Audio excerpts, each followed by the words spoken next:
Posibleng bagyo malapit sa Guam patuloy na lumalakas ayon sa long-range tropical outlook ngayong buwan ng Abril. Gaano kalakas at ano ang epekto nito sa bansa? Magandang araw Pilipinas, ito ang Pilipinas Weather ngayon. Narito nating update sa panahon. Kung bago ka lang sa ating channel, please like, share, and subscribe para lagi kang updated sa panahon. Salamat sa iyong suporta. Mga kababayan, ngayong araw ng Lunes, April 6, 2026 na po tayo. Narito na ating update sa panahon. Ayon sa pinakabagong impormasyon ng mga weather agencies ng ECMWF at GFS, may isang posibilidad na tropical system sa silangang Mariana Island, malapit sa Guam at Saipan, sa loob ng 5 hanggang 8 araw. Mahalagang paalala, wala pa itong aktwal na bagyo sa ngayon. Forecast pa lamang ito, long range at mababa pa rin ang confidence. Ibig sabihin, trend pa lamang ito at hindi pa kumpirmado. Para sa ating track outlook, saan posibleng tumungo ang namubuong bagyo? Base sa karamihan ng models, posibleng lilihis pa Hilaga, magkakaroon ng recurvature, lalabas sa open ocean at posibleng maging malakas malapit sa Guam ngayong darating na April 13 hanggang April 14. Mga kababayan, mababa ang tsansa para dito sa ating bansa na maapektuhan, pero mas mataas ang tsansa na maapektuhan ang Guam, Saipan at Mariana Island. Anong epekto nito? Una, malalaking alon. Kahit malayo ang sistema, may epekto pa rin ito sa paglakas ng mga alon. At posibleng maapektuhan ang Micronesia, Guam at Saipan at silangang baybayin ng ating bansa. Ang kasalukuyang panahon dito sa ating bansa ay walang bagyo pero mainit at tuyo. Ang temperatura ay aabot sa 30 degrees Celsius na may isolated afternoon showers. Maaraw sa umaga, ulan naman sa bandang hapon, dulot ng localized thunderstorm. Mga kababayan, malinaw ang sitwasyon, hindi bagyo ang immediate concern dito sa ating bansa. Init pa rin ang pangunahing kalaban. Ang developing system sa Pacific ay maaring magpalakas ng easterlies at magdala ng mas maraming moisture malapit dito sa ating bansa. Papalapit na rin ang tinatawag nating zero shadow days sa ilang bahagi ng Mindanao. Ano po ito? Ang araw ay direktang nasa itaas, nawawala o halos walang anino sa bandang tanghali. Kaya ang resulta, mas matinding init, unique visual phenomenon.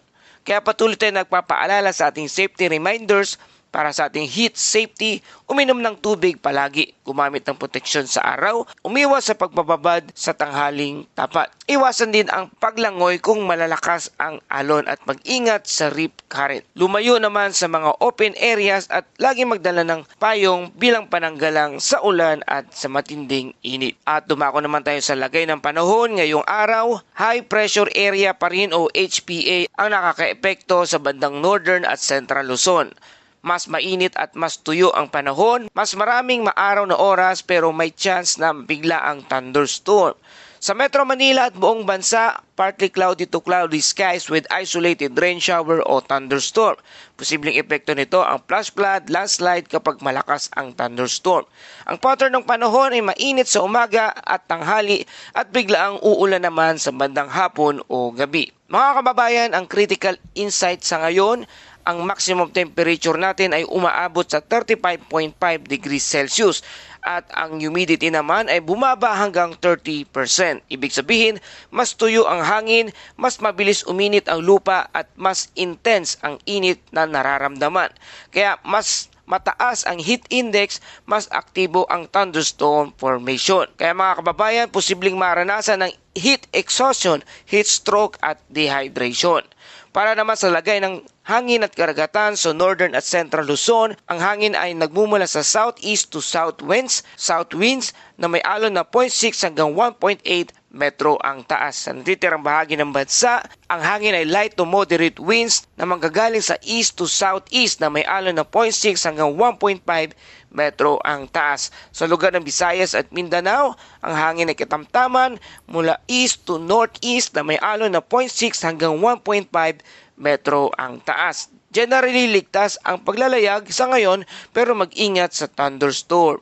Para sa ating temperatura, minimum temperature 21.8 degrees Celsius at ang maximum temperature naman ay umaabot sa 35.5 degrees Celsius. Mataas ang daytime heat at mas malamig naman sa umaga at mga biglaang pag-ulan sa hapon dahil sa init asahan na sa ibang bahagi ng bansa.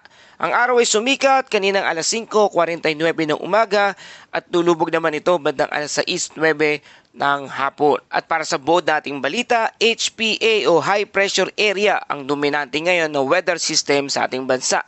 Matinding init sa buong bansa, isolated thunderstorm sa bandang hapon at heat index ang pangunahing panganib sa ngayon at generally kalmado ang karagatan ngayong araw. May posibleng tropical system sa Mariana Island, walang direktang banta dito sa ating bansa at posibleng maging malakas malapit sa Guam. Maaring magdulot ng alon at mas malakas na hangin. Makakaranas ng mainit at tuyong panahon na may isolated thunderstorm dito sa ating bansa sa iba't ibang lugar. Mga kababayan, hindi lahat ng bagyo ay tatama dito sa ating bansa pero kahit malayo, may epekto pa rin.